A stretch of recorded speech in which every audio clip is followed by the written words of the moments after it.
welcome to the tavern. My name's Jaide, and this is Gatekeepers.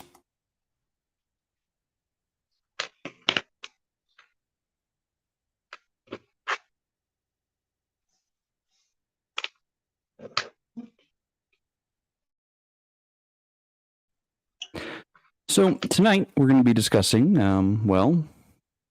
get on with it. Keeping your game moving. And I'm going to bring on to panel tonight Shadow of Shadow&Son. Currently, the other gatekeepers are off and away doing their own little things. They might be joining us a little bit later tonight, but for now, it's just going to be the two of us. So, hello, Shadow. How you been? I've been great. Well, it depends on who you ask, but I'm going to say great. Yes, my family, they're going to tell you completely tall tale. But yeah, I'm getting into the swing of the holiday. Still got a little bit of holiday stuff to do, but got to hang out with Hungar and Legacy Gaming and Victor. We all know Victor, and then spent the last part of the day hanging out with my friend Grim. You guys know him from my Shadow Chat, and he's been out here for longer than I have actually. And then ended the afternoon with hanging out with Fritz over the GM's alcove, talking all kinds of cool stuff. Not just hobby stuff. Every once in a while you need a break from that. From the just game mentality. I know I do. Maybe I'm just crazy. Yes, I mean, I took a break for about a year, so I can feel that. So. Oh, a year, that would kill me. No, I just mean like the day or the weekend. Oh, no, I took a huge step back from tabletop gaming for about a year because I was just actually now it's been a year and 6 months now. I just now started to get back into actually playing the game. Because back in, I think it was like 2021, I ended Wrath of the Righteous, which was a hell of a game. And I mean hell on the DM, because on me, because it was also mythic powered. It was Pathfinder 1E rules. Man, if you're looking at running Wrath of the Righteous, leave mythic alone. Don't even bother with it. If unless you really want that exceptionally high powered game of like godly power, like just leave it alone. So I guess we should get on with it, right? Sure. Get on with the topic. So generally speaking, as you're running a game, your players will set the pace of a game, or set the pace of an adventure. And this can be fine to a point. However, this can lead to some players becoming frustrated or bored with either the lack of dice rolls or moments in the spotlight. And as such, it falls to you, the game master, to move things along. And that's kind of what we're going to be talking about tonight. And I've kind of broken it up into 5 segments. The first one we're going to talk about is combat. And combat can be one of the greatest slowdowns of a game or of different game engines. Because it kind of brings everything to a grinding halt as the game enters bullet time.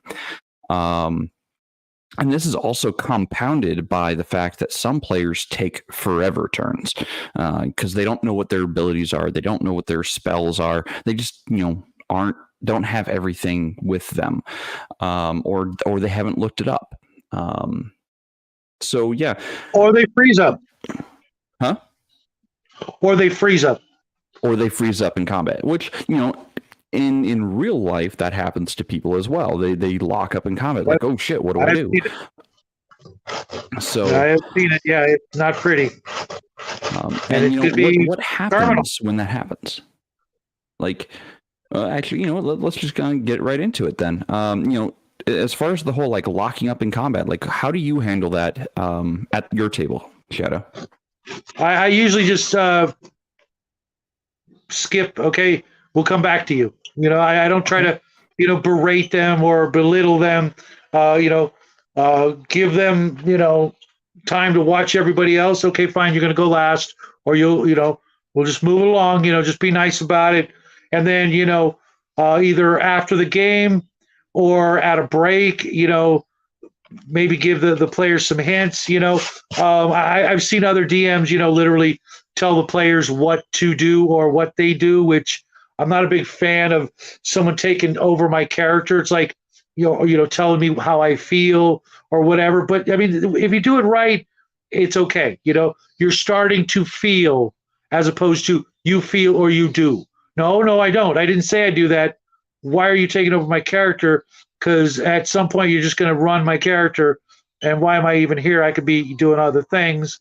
But there are ways to be polite about it, and not take, like I said, take over somebody's character, because that's just not right. Give them a chance, give them a break. Let them learn, or suggest to the other players, hey, why don't you help them out a little? You played a wizard before. Because let's face it, it's always the wizards, the clerics, the druids that have the problems. A thief, there's a lock, there's a trap, there's a door. You got it. You're a fighter, there's a monster. What do you do? I rolled a hit. Yeah, you got it right. You know what I mean? That's all they are expected to do. Now, if they want to describe how they draw their sword and what they scream as they go running at the group of orcs, that's great. But not everybody's comfortable with that.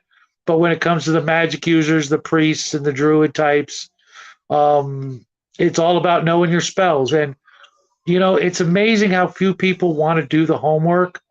But at the same time, I've seen players who've done the reading, but don't realize that, it's a first level spell. You're fighting a vampire.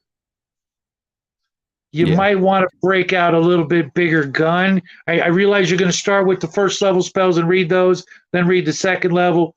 But your 12th level. Definitely have a plan for something based on tier of play. Definitely. Yeah, and you can't blame them for the first couple of weeks or months, depending on your patience level. Because this isn't like playing Monopoly. This is a very complex social experience that quite honestly has a steeper learning curve. You play Monopoly once, you get it. You know what I mean? I mean, you're really not doing anything except, I to this day, those kinds of games just drive me bonkers. If all I'm doing is reacting and moving around a board because of a die roll, I'm not really playing. You could get a chicken to play my game for me. There's this game that Jackie's mom, they like to play. It's called Lottery. And there's no strategy in it whatsoever. It's just moving around a board, and reacting to what's on the board, Candyland-esque. And I'm like, that's not really a game. That's just a diversion. And I get it. That's a variation of their word for fun. And, fun for me is a little bit more complex. Now, mind you, there's some things that I'm fond of that are incredibly simple. But this is a family show. We'll keep it. Yes. Thank you. We'll keep I it. appreciate We'll that. keep it. Yeah. Well, I'm a dad. I will cut loose on other people's shows, but not these two. Well, maybe Table Breakers, but. Yeah. And we can watch Natural One by Zombie Orpheus. I'll put this up. A perfect example of a new player not feeling their character, then finding their breakthrough moment. Yes, I agree. No, I have not seen it. I will make note of it in just a moment, as soon as I can find a pen and some paper that's not a napkin and a Sharpie. While you make a note of it, I'm going to get to our first question. So, one of the first things, as far as combats go, the first thing you generally do as a game master is you set some kind of turn order. This ensures that everybody can, have a chance in combat, including whatever monsters you might have. And there are multiple methods to setting turn order. You can roll for initiative. You can go table order, like right or left around the table. You can also use stat method and go in stat order based on whatever the speed stat, dexterity, or otherwise might be. Or you can run monster in the middle, where you have half the group go, then you have the monsters go, then you have the other half of the group go. So what initiative system or turn order system do you use? And I'm going to start, I'm going to be, directed at you, Shadow. I was going to say, I'm going to start with you. I'm going to wait until Bruce answers. No. Okay.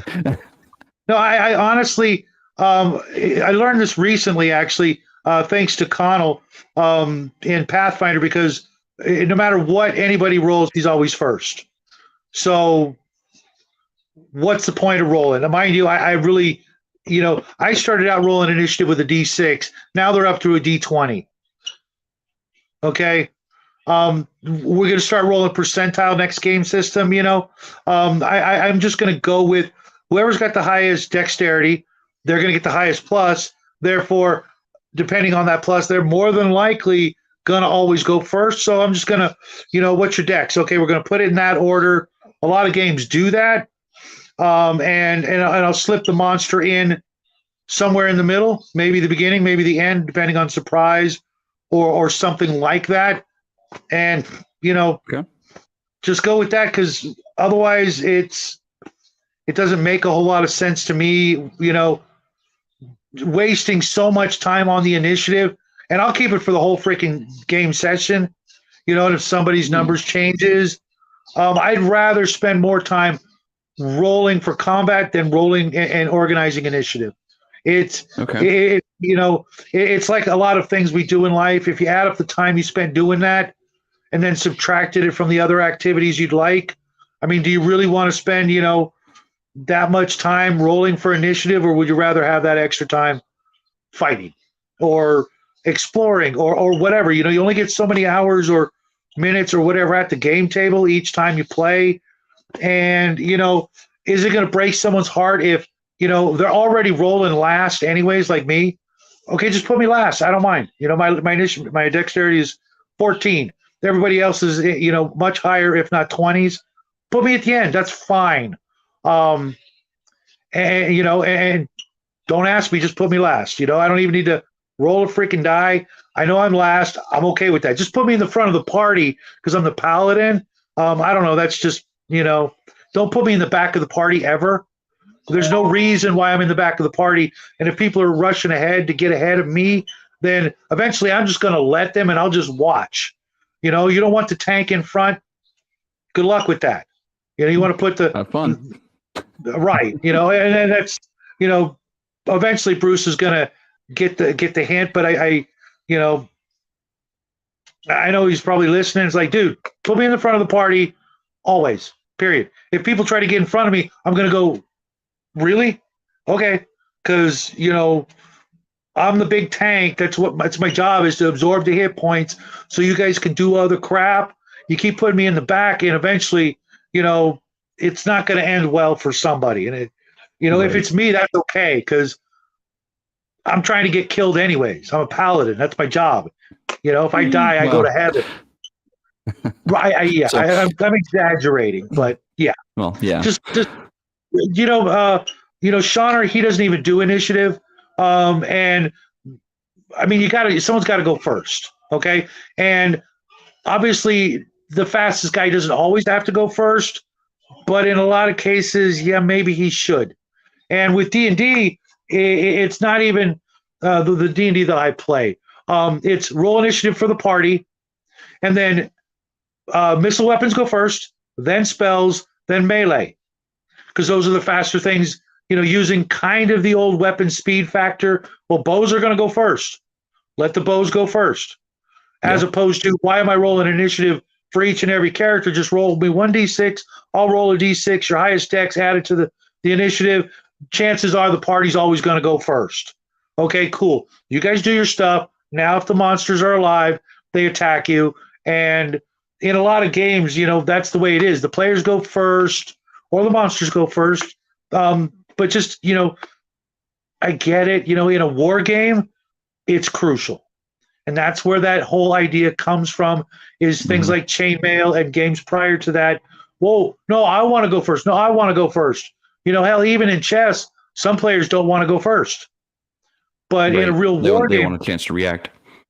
right? So, you know, what's the strategy? Let's stick with it.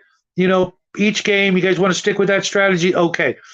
Next game, you want to change it up a little bit? Cool, but let's not waste. Let's say it's only 3 minutes per combat. Okay, that could be a half hour of the game at the end of the night. Right. So the way I normally set initiative is, being a 3-5 player is, highest person on the dexterity, on the D20 roll plus their dexterity and whatever else goes first. Right. I have played with other initiative formats, including the World of Darkness format, which is the lowest initiative is the first person to declare their actions, and then everybody has a chance to react to those actions. And this makes a more realistic approach, or it's very slow, but it takes a realistic approach to, that person's doing that, I'm reacting faster than they are, and I see what they're doing and I see what they're doing, so I'm going to react to all of that. And then you resolve in reverse order. And it's rolled every single round. So there's a lot of time taken in the game just rolling up initiative and determining like who actually goes first and then declaring actions. I've played the method. I've also played the round the table method, which is and this is mostly index card RPG. Wherever you're sitting at the table, if you're to the DM's left, you are always first. Or the DM could go the other direction and say, okay, well, today it's going to be right around. And right person, you're the very first one at the table. And they can get up and move around the table how they wish and reorder themselves however they want. I'm not going to, it's not assigned seating, people. Move around the table. If you guys want your rogue type up first, put him to my left or right and determine which direction we're going. So however you want to set turn order, make it simple, make it fast, so that you are not spending a bunch of time trying to figure out who's going first or who's going second. Who's on first, what's on second. I don't know, it's on third. Sometimes you don't get a choice. Just choose who goes first. Sometimes life GM gets to go first. Yes, sometimes that is the case. Right. I always thought WAD had a good spin on that. They do have a good spin on it. It makes it feel more realistic. I do like the WAD system. It's just a bit too slow, so to say. Oh, bummer. Let's hear. Oh, bummer. But all the bad guys go first again. Oh, yes. Getting back to that. Red right turning. Yeah. Sure. That can happen, and there's nothing wrong with that. If, especially, in the old days when everybody was running, suboptimal characters, and not everybody had a 15 or higher dex because, the DM didn't watch them roll up their characters. Not saying people cheat, but people cheat. And I think that's why we did that topic. But, in the old days, it really was just to roll a D6, and it's a 50-50 chance that the party's going to go first. Sorry, but, you guys rolled, bad tonight. That's what happened. Don't look at it as, a bad thing. Just deal with it. Maybe even plan that, okay, since we're going to, probably get surprised a lot, we're wandering around in some caves or a forest and there's elves out there. Let's just assume, the bad guys are there, and how do we react and move around knowing they're there, but we don't know they're there. You know what I mean? Yeah. Yeah. And I've even seen an initiative system where everyone goes around the table and has like 90 seconds to declare their actions as a group. It's 90 seconds for the entirety of the group, more based on how many players are there. So the whole group has 90 seconds. Tell me what you're doing, and then I'm going to have you roll your attack roll. Your attack roll is your initiative roll, meaning like the person who rolls the highest attack based on highest thing based on what they told me they're going to do, they are the first person. The next one, the next highest attack or next highest dice roll is the next person, so on and so forth. I've seen that initiative system. I think it works fairly well, but you do a lot of declaring of actions beforehand, and it feels just a tiny bit clunky. There's probably some way of speeding that up. I just haven't found it yet. Good GMs know how to keep the pace moving at a smooth pace. But it's not easier. I know I'm rusty at it. Rusty and at times had problems with it. Yeah, I've also had problems with keeping the game moving at a good pace. Well, and again, that goes to my point. Keep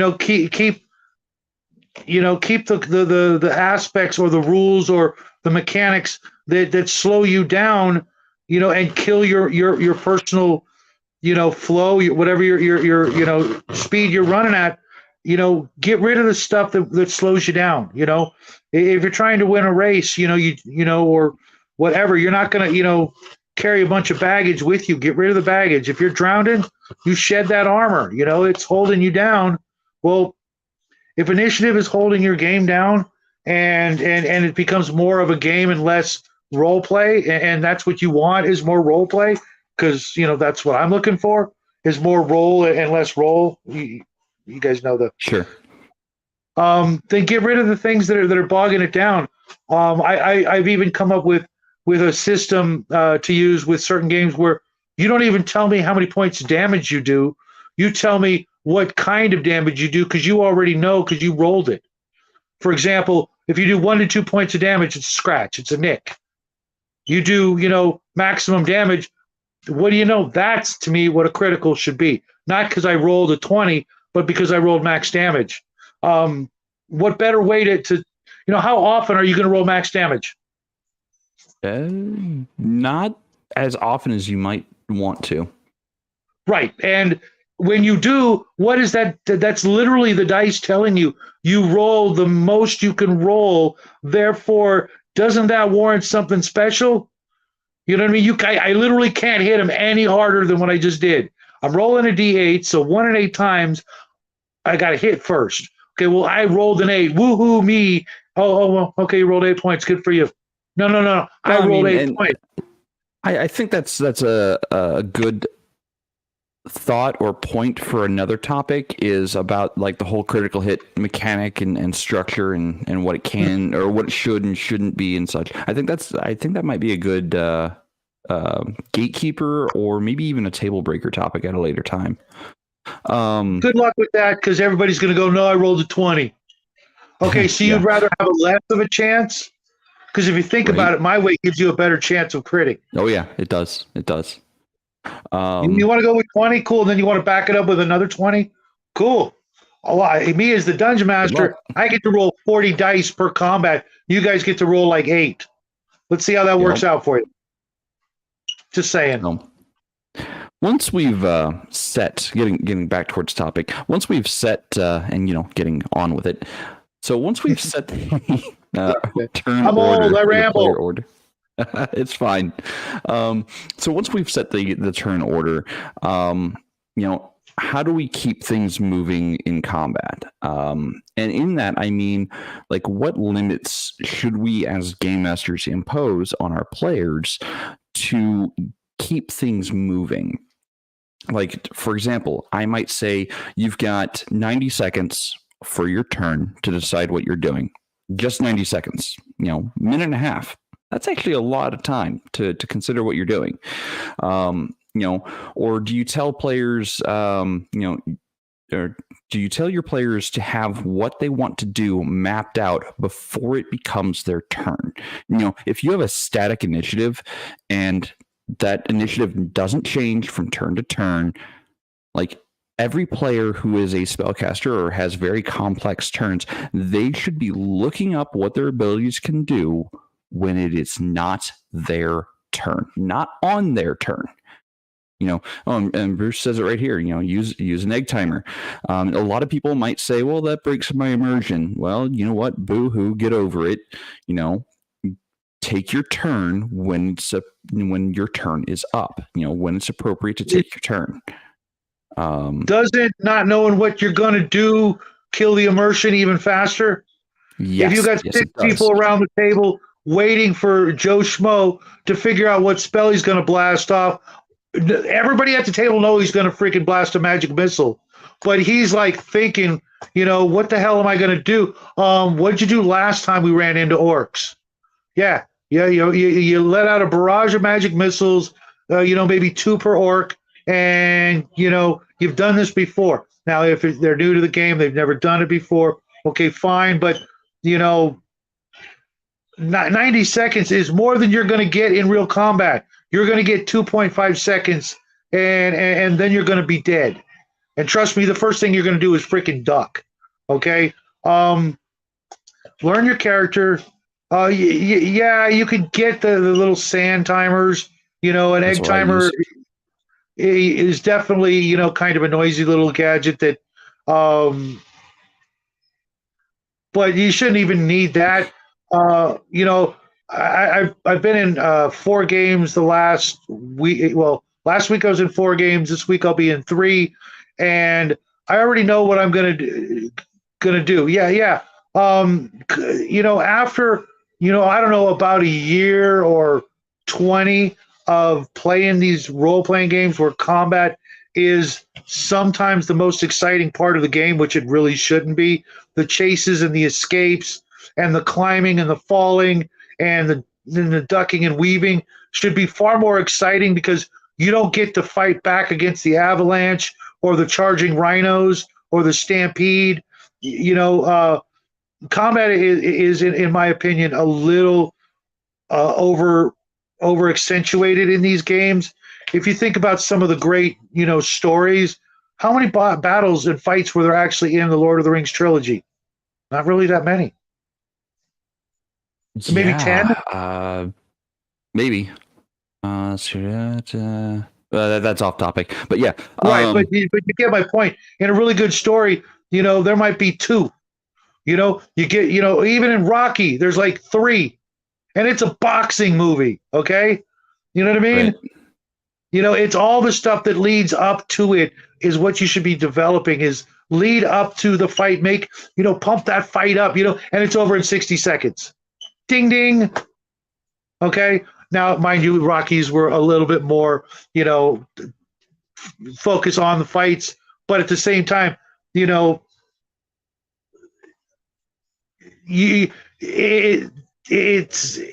gets boring. The swing, the hack, the shield, the blast, the fireball. It's not the what you do, I think, that makes a good fight. It's what you're fighting that makes a good fight. Nobody cares, except actual boxers and martial artists and gunfighters, the exact nitpicky, maneuvers. And I've been there. Okay, I get it, but I'm not doing that in real life anymore. I'm making a fantasy story for people who don't have a freaking clue, and God bless them for never having to been in those situations. They don't want to be. They think they do, and then when they get in their first bloody nose, they're like, "Oh, I'm never going to do that again." Yeah, no shit, huh? It sucks. Okay, that's meant for certain kinds of people. Okay. So Move on. What limits do you place on your players? Like, do you actually place any limits on your players? Like, I know you said at the beginning that if a player can't decide what they're going to do, you're just going to skip them and come back to them at the end. Like, how much time do you give them? It's going to be less than a minute. It really depends on how many people are at the party. It seems like the more people in the party, the faster it has to go, because you have to be courteous to their being at your table. And if you're giving one guy 5 minutes to figure out what he's going to do, or girl, don't want to be, whatever. If you're giving them 5 minutes to figure out what they're going to do, and there's 8 other people at the table, and then every other person is done in half a sentence, magic missile. All I need to know, buddy. Fireball. Got it. swing, miss, whatever. Whoever's slowing you down better, learn to catch up and, you know, enjoy the ability to catch up.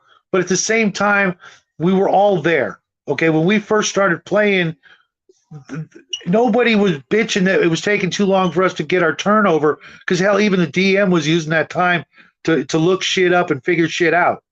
Okay, again, read the room, Note cards. read the room, and be nice and fair to everybody. But if somebody is slowing the game down a lot, take them to the side and give them some hints. Tell them to make some flashcards or spell cards, or talk to the party. And maybe we should have like a strategy. Because like in Bruce's game, perfect example. Connell will 90% of the time hit me up with an enlarge spell. Okay, so I'm a bigger paladin. Okay, sometimes depending on the situation, he won't.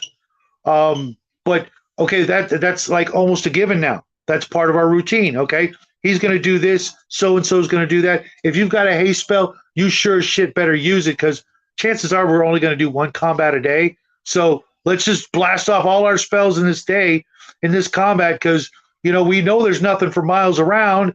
But here's a bunch of ogres. Well, let's kick their asses. Let's not save our spells for later because later's going to be tomorrow. Let's develop a strategy as a team, just like we were playing football. You're going to do this, you're going to do this, you're going to do this. That's literally your job. And we can all move on with the more fun parts of the game, which is searching for treasure. Now, you already touched on this, and I'm going to agree. When a player is stuck on what to do in the grips of decision paralysis, like, skipping them and moving on is an option. And I might give them 1 minute to decide what they're doing. Mm-hmm. Or maybe 90 seconds, depending on how generous of a DM I'm being at that time. But if they just can't come up with a clear decision, I might offer advice in the way of giving a better detail of the room, because I may have failed in giving a good description of what's in the area that they are in. Like if they're in a caves, well, are there stalactites on the ceiling? Well, yeah, sure there are. Well, you didn't say that at the beginning of combat. I'm sorry, I didn't think about it. Yes, there are stalactites on the ceiling. What would you like to do with your turn? Well, I'm going to blast the stalactites to bring them down onto the enemy. Awesome. Give me, how do you want to do that? Well, I'm going to use a fireball. Perfect. Do it. And I might give additional hints or room descriptions like, hey, there are boxes you can hide behind or jump up onto. There's a staircase in there. You can get to the second floor or to the balcony. What are you wanting to do? And that's me kind of nudging the player. Hey, make a decision. Do something. I don't really care what it is you do, as long as you do something. If you just don't want to take any of the hints or any of the clue by fours I'm smacking you with, that's fine. I'll skip you. You'll go to the bottom of the initiative, and I'll give you 30 seconds at the end of the round to decide what you're doing. And if you still can't do anything, if you still can't decide what you're doing, then I'm going to move to the next round, because you've wasted not just my time, you've wasted your time, and you've wasted the other player's time. And that's not fair to everyone. So decide what you're going to do and do it. Yeah. Eventually you will suffer for it as a player. You will eventually oh man, look at all the times I made that dumb move or that big mistake or whatever, and I could have done this. Not just, oh, sorry, you did, you wasted your freaking cure light wounds because I was a bonehead. But look at how much more damage I could have done, or how much more helpful I could have been. Just sure. And Flady has something here. WAD had World of Darkness had the merit common sense. Don't care on the system. I use that for new players. So I agree with this. And as a person who has played World of Darkness before as well, this is something that a game master would tell all new players. All new players had to have the merit. It was free for brand new players. They had to have the merit common sense. And this allowed the player to ask, well, what can I do? And the game master's like, okay, here is what makes sense for you to do if you wish to do this. And I'm going to give you 3 options. And I want you to pick one of them. And that was a game master, like this was over 20 years ago. And that game master kind of taught me how to actually truly role play through very good narrative, very good description of actions. And it took me probably another 10 years to finally catch on to that idea. Far too long, really, because I was young and I was a min-maxing McMurder hobo. I'll fully admit it. I hate myself for that now, and I hate myself for taking that long to catch on to it. But that common sense merit really, can be beneficial for both the player and the game master. And, I don't think it should be limited to just WoD. Like, for brand new players, yes, game masters and other players at the table help the new players out. Give them options. Give them 3 options and have them pick one. Now, don't do it every time, only when they are stuck. Or when they ask, what can I do? All right. I think that kind of rounds out combat to pretty much the most. That was a good game, bro. Yeah. So I guess we should move on to timers. Setting timers. And by setting timers, I don't mean like 15-minute timers. Well, I kind of mean like 15-minute timers or 30-minute timers, whatever the case might be. Mm-hmm. But timers are often used as a countdown to something. Mm-hmm. Something in game. Typically, most times it should be something in game. And when using timers, there should be a reasonable amount of time to complete the goal. Though it should be a near thing. It should, you shouldn't give 3 days for a party to cross 1,000 miles.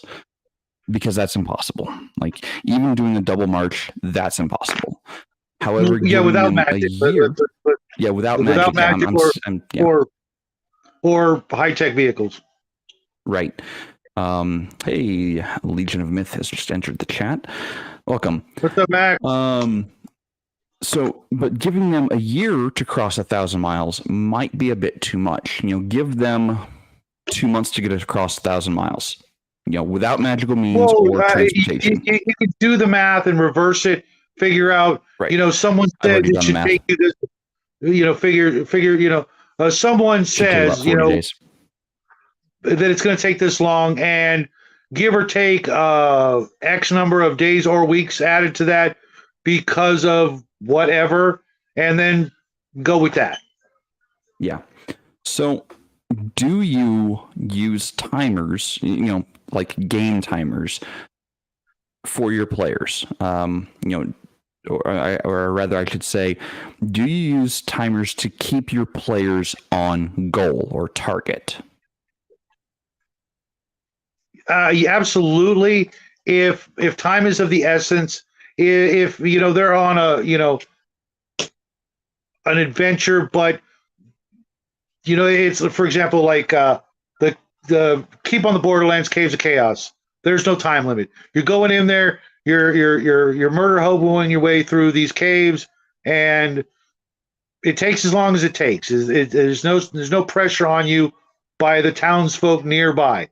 But once players get, you can try throwing it at them at first level if they're experienced players and you really want to start the game off with a bang and a lot of excitement, and they're experienced and they know. Because if you try pulling it on a group of teenagers who've never played before, or grown-ups who are new to the game, you're just going to put pressure on them that's going to kind of do the exact opposite and slow the game down. Once people start getting into their own, more familiar with their own skin and their own character, by all means, try it out, see how it works.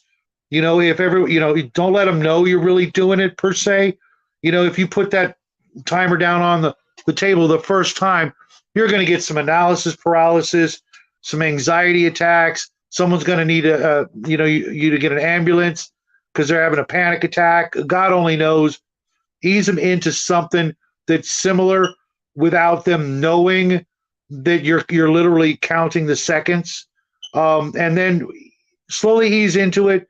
Unless you're dealing with people like Jaide and myself, and we've been playing for decades. Hit us with your best shot. We can handle it. But the new guys, you don't want to scare them off. So be gentle, I guess. Ease them into it. Once they're comfortable with an exhilarating paced game, they're going to want that more. Okay. And especially if you can follow that up with a cliffhanger, you got them by the, Oh yeah. You got them hooked. Now, I was going to say something else, but. Well, yeah. One of the other, there is one game out there, and the game mastery section for it is just beautiful and amazing, and that is Index Card RPG. You've heard me talk a lot about it, and I really enjoy the system. But the game mastery section. Oh yeah, I know, right? So the game mastery section actually kind of gives you like all of the tools you need for literally any game. It literally breaks it down to you could run the same game mastery like codes or game mastery methods in any game. But in there it says, timers should be used to keep the players focused on a goal. Now, the timer could be a good thing. The timer could be a bad thing.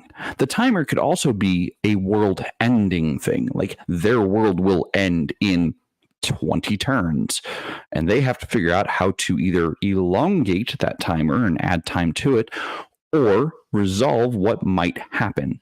And that kind of gets me to the next point. Like, what happens or what happens when the timer reaches 0, and or are the players aware of what happens when the timer reaches 0? Should they be aware? At some point, they have to know, or it's really going to defeat the purpose in a way. The purpose is to make the game a little bit more exhilarating. Wouldn't you agree?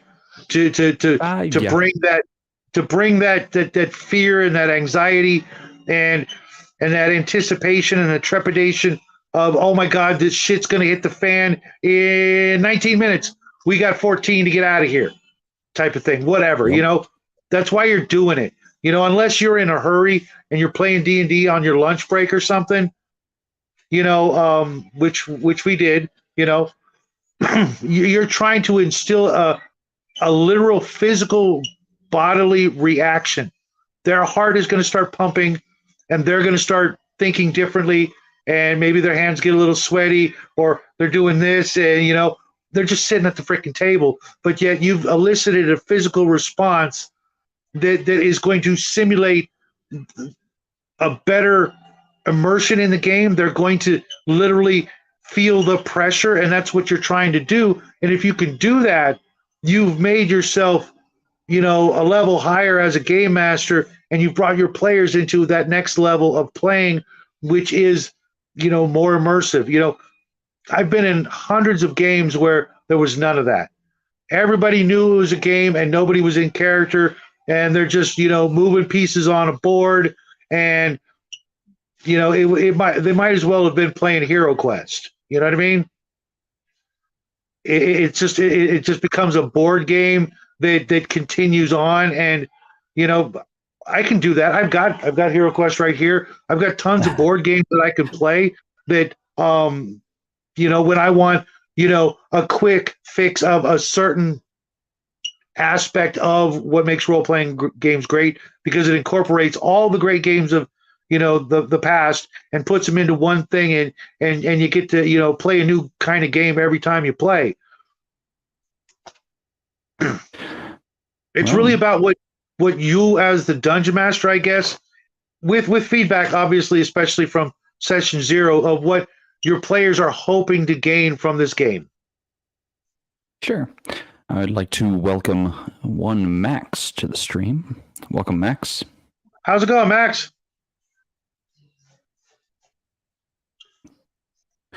I think he also might be eating between being on and off mic.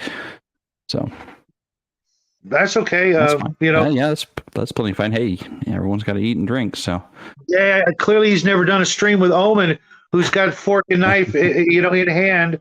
I don't know if you're out there, Omen. I'm just giving you a hard time. I only do water, and if I need a snack, I'm gonna blank the camera, blank the mic, just because, you know, sure. some people consider it rude, some people don't care. I'd rather be safe than sorry, and Right. you know, trust me, if I'm on stream and I go down for a snack, I am literally going to shove like a handful of chips in as fast as I can. And you don't want to see it. Yeah, you don't want to see me do the Cookie Right. Monster. I mean, my channel's called The Tavern for a reason. So No. Drinking. If you've got a problem with drinking, watching people drink on camera, you really need to go get yourself some professional help. I mean, we all have to drink. Just saying. So, you know, and one of the things I introduced, so I'm getting back to topic. One of the things I introduced in the Table Breakers Let's Play of the game that I ran, so one of the things to introduce was a mechanic that you roll a d4 and at the end of that countdown of a d4, something happens. And it was the star trying to solar flare its way into the ship, trying to transfer data into the vessel so the entity that was in the star could leave the star. But the things that so the players were aware that the vessel was getting rocked constantly every d4 rounds. Sometimes it was 3 rounds, sometimes it was 4. I rolled a lot of 4s that night. Sometimes it was 2 rounds. It was almost never 1 round. And that's because I was actually a 1d4 plus 1 rounds is what my timer was. But every time the vessel got rocked by a flare, I rolled a percentile die in secret. Or actually, it wasn't a percentile. I think it was a D4 based on how much the shields resisted the damage.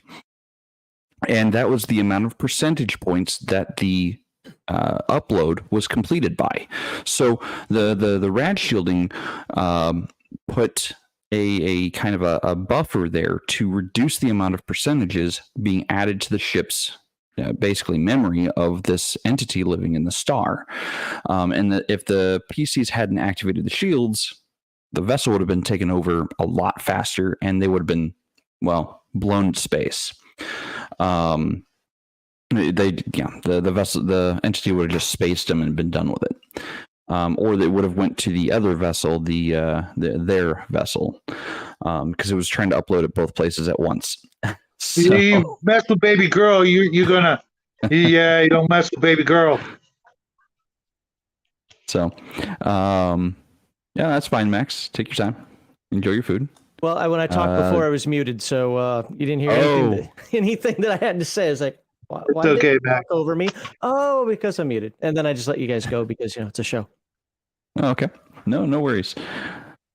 So yeah, go ahead and eat up if that's what you need to do. Nope, it's all good. I've she's making from scratch. It's going to take her a while, so I have all the time. Oh, okay. So, right now we're on timers. You know, do you use them? Do you not use them? Yes. In fact, you just took all my thunder because exactly how you mentioned them there. No, I use them for things like reinforcements. Sometimes the timer dice are public because I want them to feel the pressure. Sometimes the timer, and I love using timer dice. I don't like static timers like this will happen in 3 rounds because I like to be surprised as well. Plus also when you roll it in front of the characters, you're like, okay, reinforcements will be here. Roll in the D4. 1 round. What you gonna do? You know, things like that. Or the barrels are going to explode and let's roll the D6. You got 2 rounds. Like, oh man, you know, and it changes the tactics up. Absolutely like that. I use timer dice in a lot where it's meaningful. Let me backtrack a little bit. Where it's meaningful, where it's relevant. I don't just throw them in all over the place willy nilly. But I am a huge fan of timer dice. Yeah, and that's one of the things that ICRPG stresses a lot is the actual timer dice. Do something every so many rounds to either force the player's hands or give them a helping hand if it's needed. Not all timers have to be bad. Not all of them do. Some when of them do your should. reinforcements come? Yeah, right. Like, and if the players have already laid out okay, here's how we prepare our battlefield. Awesome. Then I'm going to have a reinforcement die on your side, not necessarily my side. And I'm going to make that a public role. Okay, your reinforcements arrive in D12 rounds. Can you hold out? Or, Riders of Rohan. They didn't know the reinforcements are coming, but they had already laid their battlefield. Okay, your reinforcements will arrive in 3 days. You already know this. You're hoping that they arrive sooner, but they may not, or they may not at all. That's would you like agree, games. though? Huh? I said, would you agree, though, that this is kind of more of an advanced technique as opposed to a beginner thing? You don't want to be throwing it at, a party of people who've never played before kind of thing? No, I would absolutely throw it at new players. Just you don't do it excessively. Well, in the very first game? Sure. Yes. Really? Yeah. Oh, okay. Yeah. Again, you don't do it excessively. It's like when are the orcs going to come? They're charging. They're going to be here any moment. Is it going to be 1 minute? Is it going to be 5 minutes? You're not sure. That would be something I'd probably roll secretly. You hear the thundering of the hooves. They're coming. I don't know. I always go back to the exploding barrel thing because people can understand it and see it quickly. You see that the fuse is lit. It is going to go off. When? Soon. TM soon. But again, you don't use it constantly. You don't use it all the time. Otherwise, it loses its gravitas and it just feels like you're playing in a game of chaos. Yeah. Right. It's a reinforcement mechanism. Absolutely. I'm a little gentler, I guess, in my first game, just because I want everybody to feel a certain amount of comfortability, especially since with a new group, I want them to sort of enjoy the world they're about to lose before I take it away from them. Well, I mean, if that's your goal, sure. I mean, my goal is I'm trying to seed that sense of adventure, that sense of I don't like the word chaos, but that sense of chaos is the only word I can think of right now. I would agree with chaos because combat is an absolute clusterfuck. Real life combat is an absolute horrific clusterfuck. Yep. Yeah. It's the reason we call it, we liken it to hell. Right. Actually, hell is hell. War is worse. I agree with Hawkeye's perception on that. But beyond that point, so the reason I would introduce a timer, even for brand new players, is it gets them to start thinking in the moment. Not like, oh, well, my character can cast Fireball. They can also cast Lightning Bolt. Which one would actually be better for interrupting, in this scenario? I don't know what you've covered already, unfortunately. Have you covered that topic, or are you moving to that topic now? Because if you've already covered it, I won't interrupt, but that's a topic I actually have a lot of heartburn with.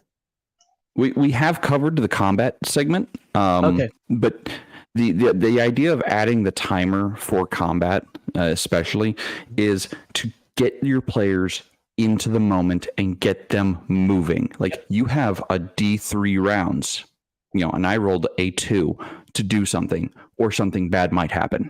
This is basically the reinforcement of the game master going, you must move. Don't take forever turns, because I'm going to start timing your turns, but you have to do something to be effective in the world.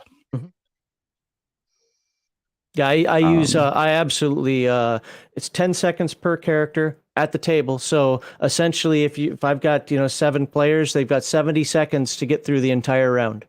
I don't count it. I don't put it on a stopwatch. It's just by feel. But when it comes to your turn, if we're not using a caller, which most of my games don't, if we're using a caller, you got 70 seconds to figure out what you're doing. If you're not using a caller, each person has about 10 seconds to figure it out. If you're looking up your spells, well, guess what? You're standing flat-footed while you're looking up your spell, and I'm moving on to Jaide. It's just that, and I do that to new players as well, because by the time they're sitting at the table, they understand their first level abilities. Because I will have run through with them. I've talked to them on the side. We'll talk things over.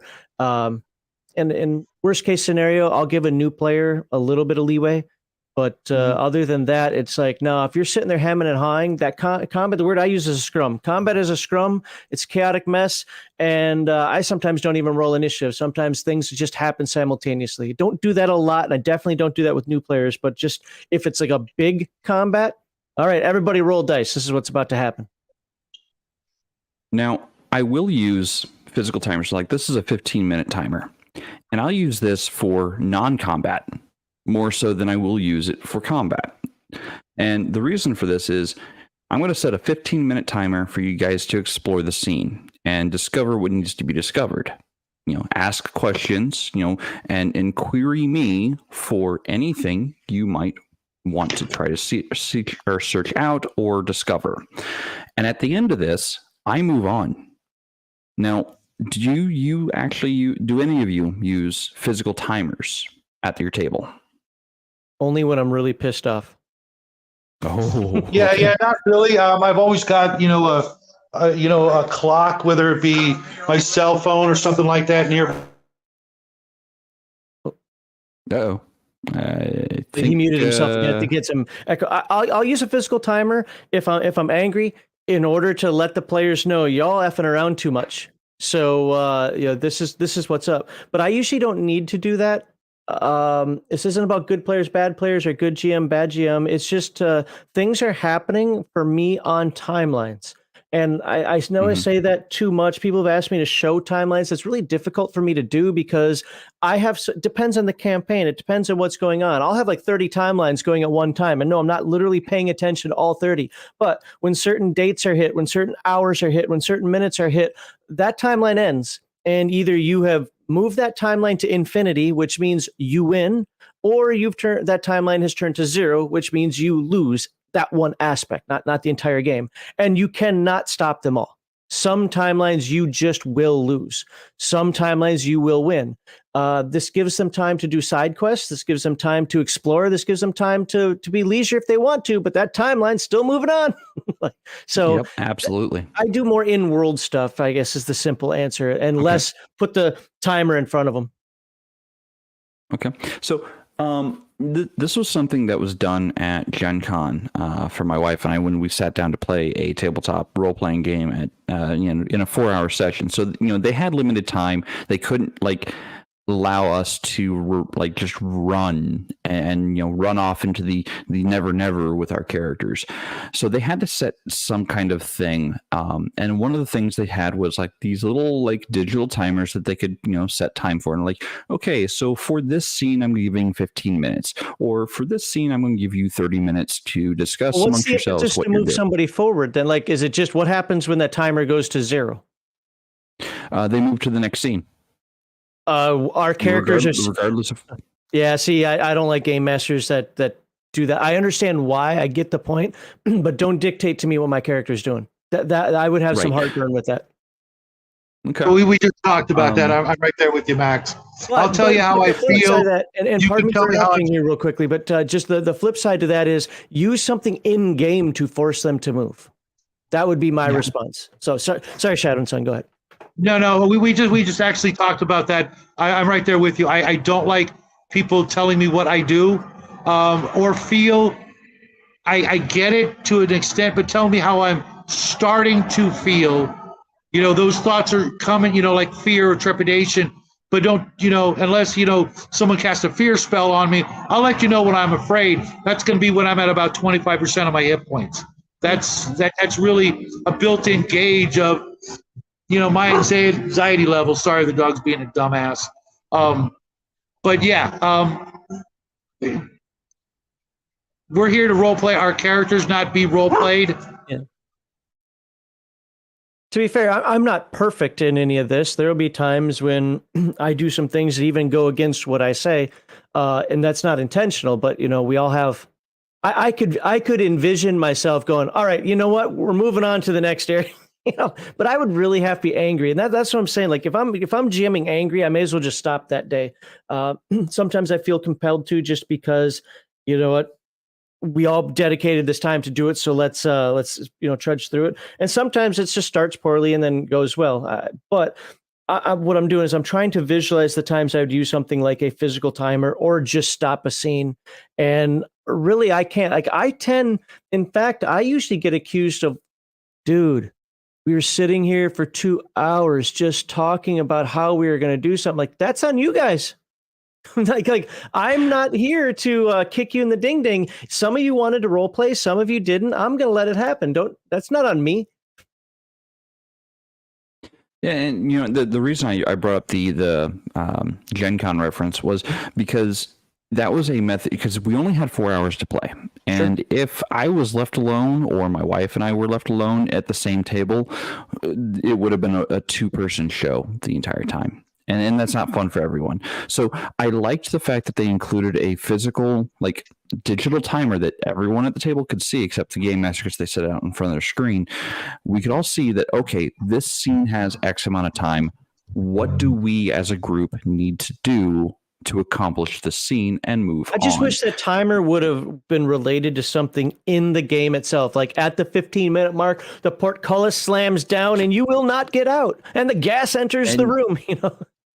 And actually, so they did actually include that. Like at the end of the timer, it wasn't just a scene move. Sometimes something would happen because we didn't figure it out in time, and we would have to be querying not just each other, but also the game master at the same time to discover what is happening in this scene. Like, what do we now need I to flip my opinion and I say that's awesome, because if you like an artificial timer, annoying. A timer based on an in-world, in-game event. Absolutely awesome. Right. And if we had missed a clue or something because the time expired, we didn't get the clue. Like we had to move on because we missed it, and the chance to spot it was gone. And then it might come up again in the next scene or 2 scenes later. Then we might have another shot at it, but maybe not. So, I mean, I guess that kind of, you've already kind of explained that you set the pace of a scene without a physical timer. If it's necessary, yes. Otherwise, because I already have timelines going on. If they want to spend 2 days sitting around the campfire yapping, that's fine. That's 2 days more that the Orc Horde is moving forward. That's 2 days more that the evil cultist is working on his ritual spell. But sometimes they need to do that, and I make sure that's baked into the game. Sometimes players want to go on side quests to get the Sword of Doom. Sometimes they want to go on side quests to freaking heal up. It's great to see push them forward at 50 and 75% hit points. Is there you doing the epic stuff like we're not full health, but we got to keep trudging forward. But sometimes you just need to rest up. So I bake that in there so that they have time for stuff like that. Okay. So I'm gonna skip that one and get down to this one here. So that kind of gets into the speeding up or down. If I can speak today, I've had trouble speaking all day. It's just been a constant thing. My third live stream for the day. I'm raring to go, man. Speeding up downtime. So this is like the time between major scenes, like where players can fix armor, they can make magic items, whatever the case might be. Or even travel time. Like speeding up downtime is kind of critical for the game master to keep the game moving at the table. Downtime can happen between games. It can still happen at the table that same night, and you can speed it along by doing a few key things. And that is asking each player what they want to accomplish, and then narrate what happens based on what they want to accomplish, and you can give an actual role play example if you wish for this, but asking for dice rolls, assumes that all tasks can be completed, with a 10 or more, basically. So do you ask for dice rolls, or do you assume that they can complete whatever task based on a 10 or more? Who do you want to go first? Let me go first because I'm going to make it quick. Sure. Depends on it. Really, for me, it depends on the game mechanics, the game I'm running. A lot of games have really wonky rules for different things. Each kind of thing has got its own set of rules. For the most part, I like the idea of it being based on your stat and with a plus or minus for a skill kind of thing. But sometimes I will just say, like this entire situation, you're all going to be at a minus for whatever you try to do because of the circumstances, whatever they may be. The room's on fire. Whatever you try to do, you're at a minus because things are hot when you touch them, etc. It really, it's kind of a depend situation for me. I run a bunch of different games, and they all have different mechanics, and the situation itself may dictate, what kind of difficulties they're going to face.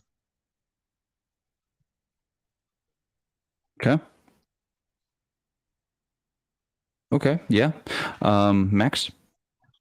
I'll give you two examples. One is Awesome. something I did for a long time, and well, it isn't the best way. I used to I love role playing. Okay, I like being in character, and I like to watch the players at the table be in character. And I was one of those people that for a long time would actually role play out the mundane crap of buying. I joke about buying rope, but we'll just go with that. Buying rope. It's usually because the character wanted to use, say, some sort of haggle skill, right? Okay. And instead of just saying, all right, just roll your die. All right, everything that you wanted to buy that you mentioned in that list that we were talking about is 10% off. Go grab the book, do your own math while I deal with other people here. Instead of doing something simple like that, no, I'd be like, hello, sir. How are you today? Oh, I've got my fine wares here, And some people loved it, but I would get really, believe it or not, I would get tired of it.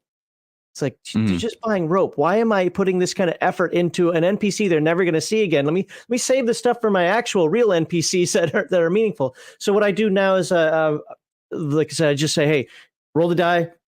If you make your haggle skill, you get 10% off everything. I don't care. But I made it by 20. I don't, dude. Okay, then pretend that you got your rope for free, but you had to pay double for that. I don't care. Just 10% off everything. Right. The other thing you mentioned, travel time. And what I used to do, and this is apparently made a lot of Earthdawn players mad at me. Not the players at my table, but players that hear me say these words. And I'm going to say it. So if you're an Earthdawn player, somebody timestamp this, send it to them, and they can call me a dick all they want because I'm still going to do this.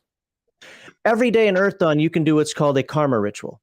Karma is a magical essence that you can spend. The long story short of it is you can get bonus to your dice rolls. Basically, you tap into magic, but you have a limited number of it. Let's just arbitrarily say, for the sake of just discussion, you have 10 karma. So you can get 10 bonus dice rolls, right? Well, you can do this karma ritual to get karma back. And you can do it every day.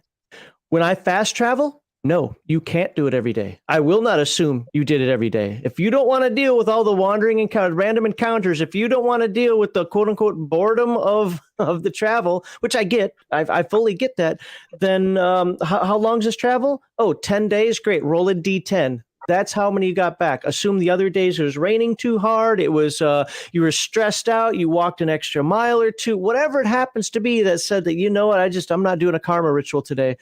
So I wouldn't give them their full karma rituals for fast traveling, basically. Okay. I have a lot of people that say that's just a dick move. Well, yes, it might be, but I'm ready for random encounters. So that actually, and this is slightly off topic, is there a cap to how much karma they can hold? Yes.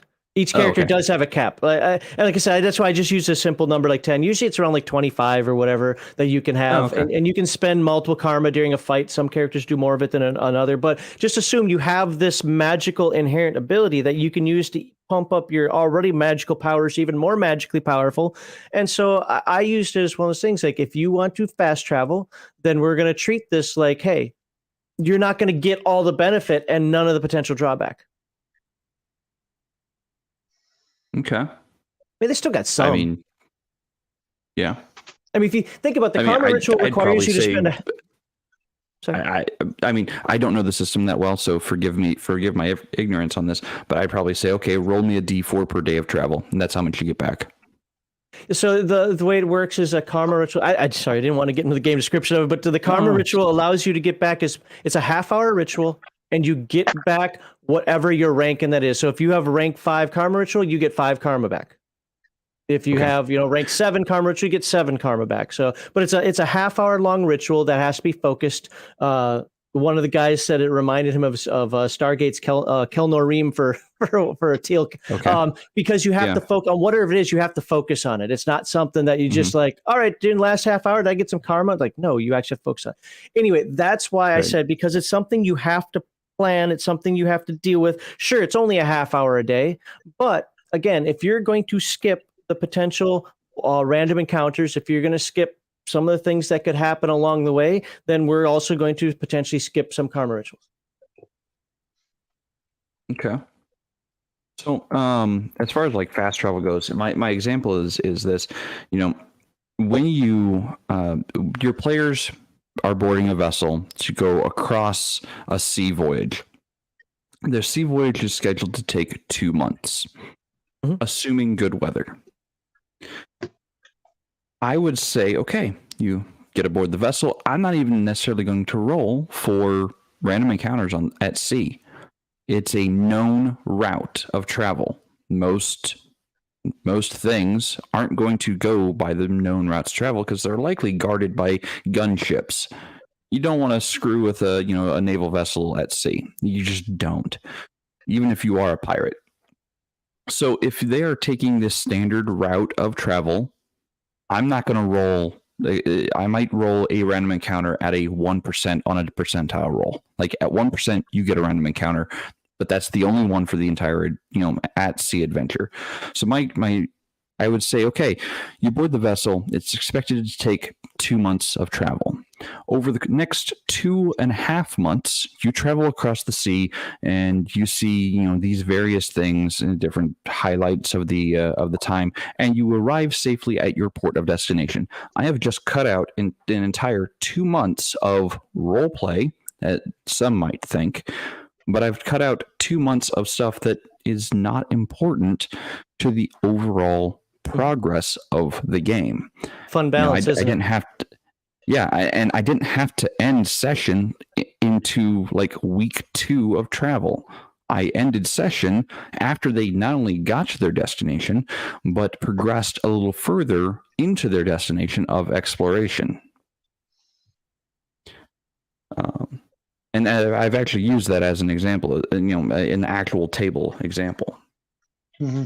So let me scroll back up here to add on top of that, if I can. Yeah, go for it. I would, if I know it's going to be a long travel, I play in lower magic worlds, lower explored worlds. I wouldn't necessarily call them post-apocalyptic, but there's always a sense of adventure somewhere. It's even between 2 major cities. So I would probably have 1 or 2 planned encounters. I'm not a big fan of naval stuff. Like I try to avoid sea combat. I just don't enjoy it myself. I know it's important. That's why I have it. But I would probably have 1 to 2 planned encounters in there, and they don't have to be bad encounters. It doesn't have to be a kraken trying to suck your ship, undersea. But maybe it's storms, and now if you don't want your ship to sink, you've got to start bailing some water out. You've got to start working. Let's make some attribute checks to see if you can hold on and rig yourself properly. Something like that. Maybe the siren song comes and gets you. Maybe that warship that you thought was a naval warship out there was actually taken over by pirates, and all of a sudden now it's coming up to you and you think you're doing the right thing, and then it starts loading into you. What do you do? A whole ton of things. If given time, I can come up with better ones on top of that as well. The food stores are poisoned somehow, and now you're stuck in the middle of sea. Like, just what do you do? I'll do things like that because I see them as role playing opportunities without having to real time this one for one time sit here and role play for 2.5 months before you finally get there. I like to interject things like that, but I also like to give the characters a break as well. So yeah. So I'm going to, I think, switch gears a little bit here, and yeah, I'm going to go ahead and switch gears. So there are some cases in games where you might have to present information to your players, but you don't want to give them the answers. You want them to come up with the answers on their own. This is kind of like a mystery style game where they have to start putting clues together to kind of progress the game along. Never in a mystery or investigation style game, never lock your clues or hooks behind a dice roll. You will spend literal hours because your players can't make the dice roll because the dice just aren't rolling hot enough for them that night. Yeah, that's a huge never lock rookie never mistake. lock the clues behind a dice roll. And to that, the question becomes, when placing a clue as the next path or point of interest that must be explored in a game, how do you present it? I'm going to start with Max on this one. I don't generally do that as a theme. It might sound odd, but first of all, I'm horrible at investigative type games. I either spill it for them too much, or I don't give them enough information. It's just it's a weakness of mine. Like I try to do it, I'm just not good at it. I find it campy. See, I tend to do things more like red herrings than clues. If I put a clue there, that my experienced players know, like, we're gonna put that in the back pocket. We'll save it in case it comes up. But I bet you Max is just putting there just to try to draw us off track. Most of the clues that I put in some sort of game where it's like you've got to put the gem in the eye of the idol in order to get the sunbeam in the right place. That's stuff that they're going to figure out either because it's tropey or they're just going to test it. If I have to say, do this, maybe they'll find a tome. And I stress the word maybe because I don't tend to do things. I'm much more exploration oriented and combat oriented and much less puzzle oriented because I despise puzzles in games. Not to derail it, but I despise them. I find that most puzzles are set up to make the players feel dumb, not the characters. And I've been in very few of them that, you got your one Mensa kid sitting next to you who can solve everything. And then the guy next to you is the person who's barely can make Future Farmers of America.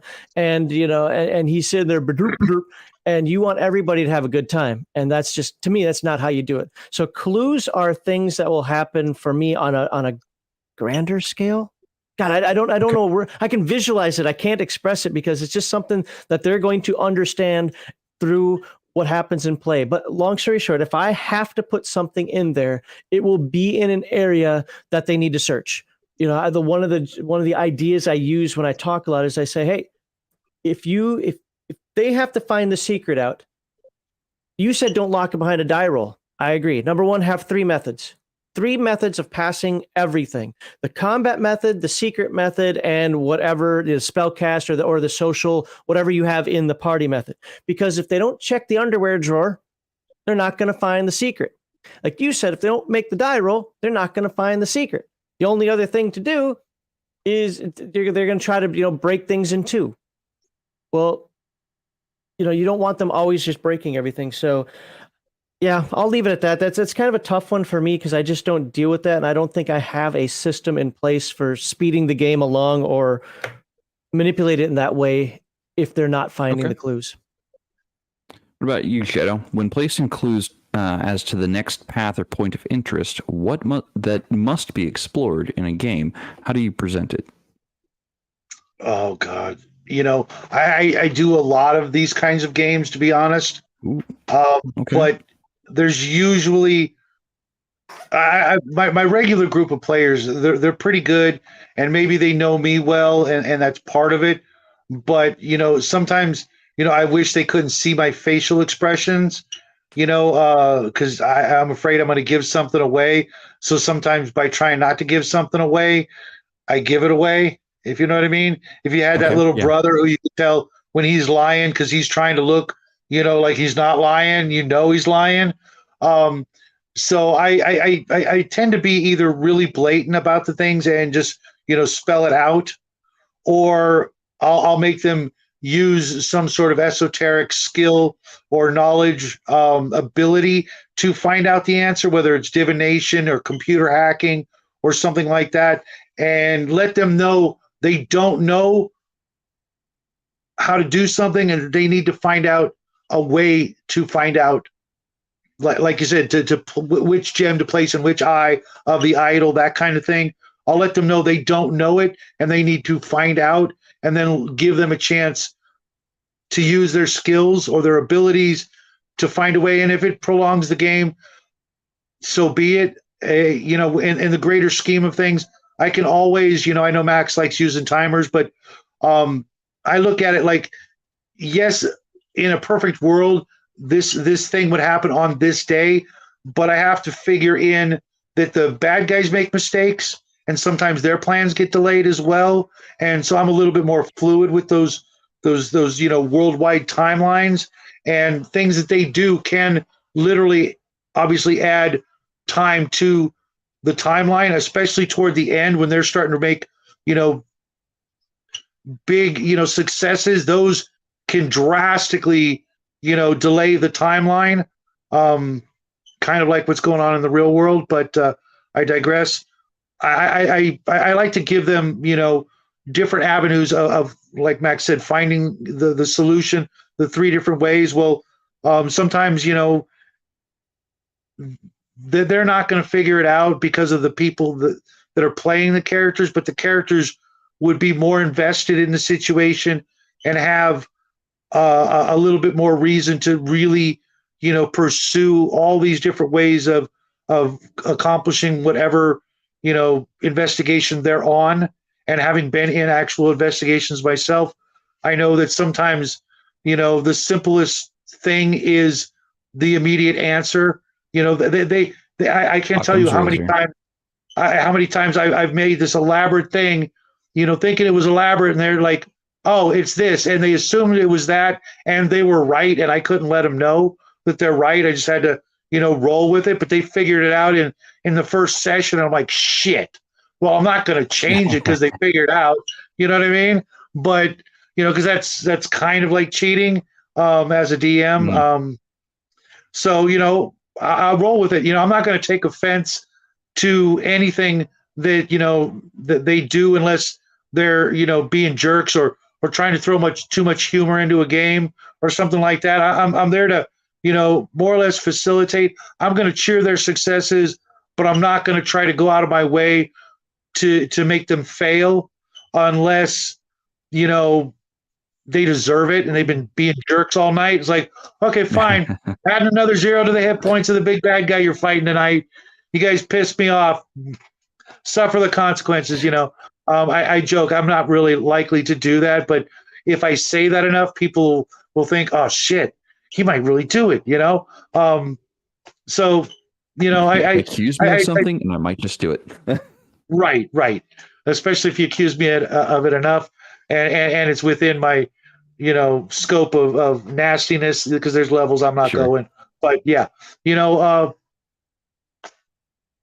to roll with it, and it's not like I'm constantly, feeding them the answer. I'll tell them where to get the answer, but I'm not going to tell them the answer unless that particular book has the answer in it, and they found the book and they read the book and they understood the words on the page. Then they get the answer. But it's usually going to be through some other way that they have to go seek out, and they have to figure out who or where to go to seek it out, if that makes any sense.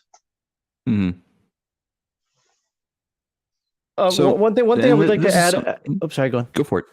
I'd like to. So subverting expectations is something I like to do, especially when it comes to tropes. And this isn't a dick move. It's because that they're already thinking something. That we saw this in Indiana Jones. He saw this on a Star Trek TV show or something. So I like to do things like you put the gem in the idol's eye, and now the gem turns into a golem and tries to eat you. There's a reason it wasn't in the eye anymore. Especially if they're not doing any sort of research at all.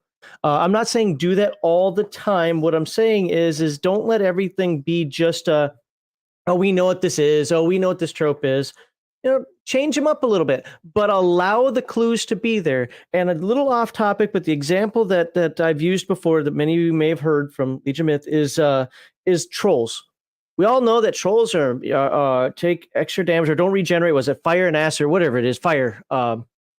Acid, fire, yeah. Yeah, what if it wasn't acid and fire? What if it was takes extra damage from wooden weapons and something else? I actually ran something like that where you talk to the druid. The druid's like, "Oh yeah, the trolls never come near me. They never come into my woods because I've got picket fences. I've got all types of tools here to stop them." What are you talking about? What, are you gonna light your forest on fire? Is that how you kill them? Like, no, just stab them with my spear here, and they'll get the idea. It's like, oh, wooden weapons.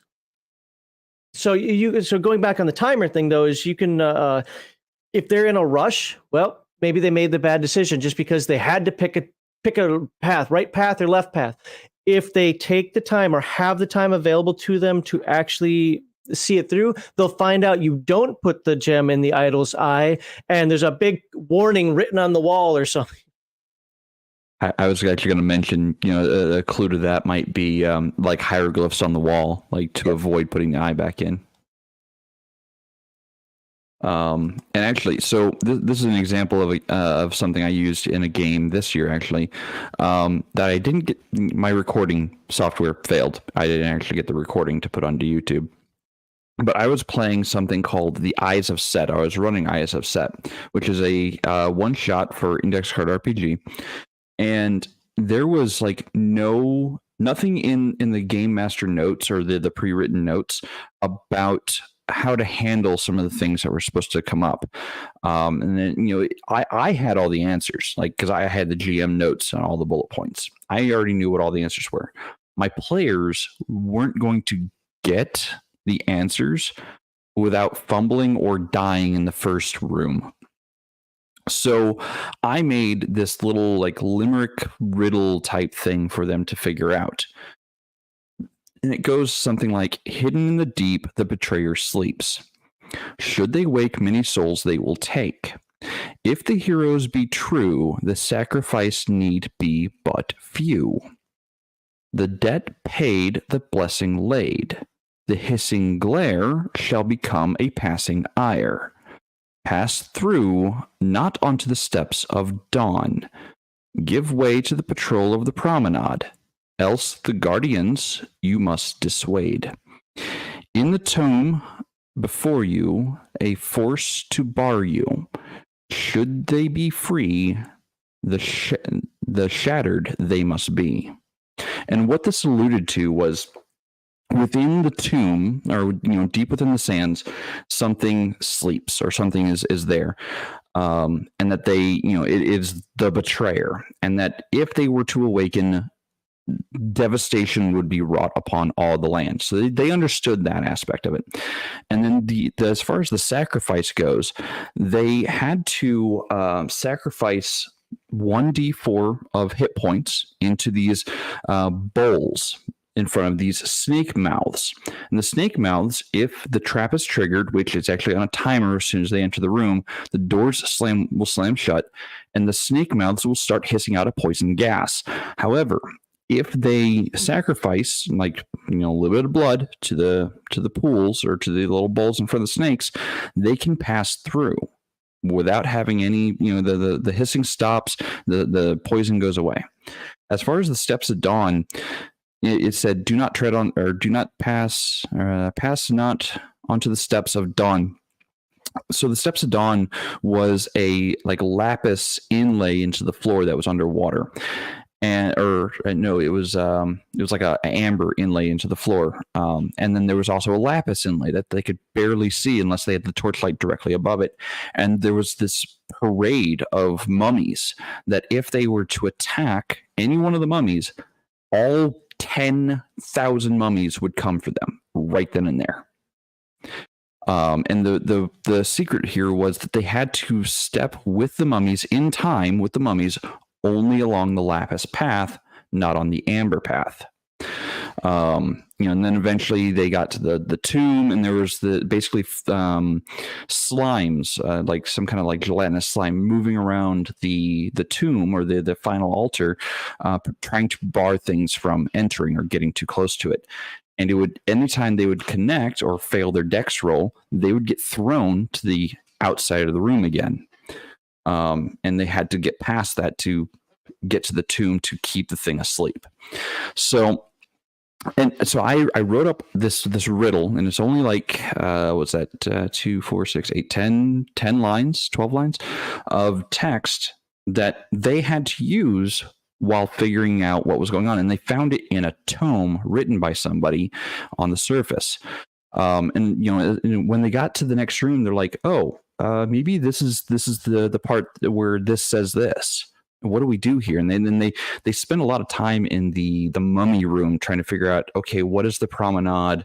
What is the steps of dawn? And eventually they figured out, oh, okay, it's this thing. So by giving them the clues that they needed in a tome, that they just found the tome on the surface, they found it, they read through it, they're like, oh, okay, what do we do with this information next? And they eventually figured it out and put all the pieces together to get to the end. Did I make it easy for them? No. Did they succeed? Yes, but barely. The final encounter nearly killed them all. So I'm not going to lie. About halfway through the poem, I fell asleep. Oh, like, no. It wasn't your presentation of it. It's just it's. I don't like that stuff conceptually. Like Iron Man put in chat, I would hope I got what do you say? I would hope I got that poem at the end of a session so I could study it before next session. No, you would get it during the session and discuss it during the session because I give time to role play. I know some people are like, that's just a waste of time. It's boring. Well, yeah, that's how it's going to be because you're going to do it while you're in character in game. But yes, I would have to read it myself. I couldn't have it spoken to me. I'd have to see it, in the tome. But here's a question for you. And while you were reading that and talking about that, it brought up something that somebody told me a long time ago that I would like to say that I've utilized. I'm not sure if I have or not. I don't know if I've utilized it or not. And this is what he said. When it comes to riddles and puzzles, if the players solve it, they sit, they discuss it, they solve it, get it right, give them the full XP. If the players can't solve it, because again, a lot of times puzzles are set up so that the game master's like, look at me, I'm smarter than you. And we've all seen that.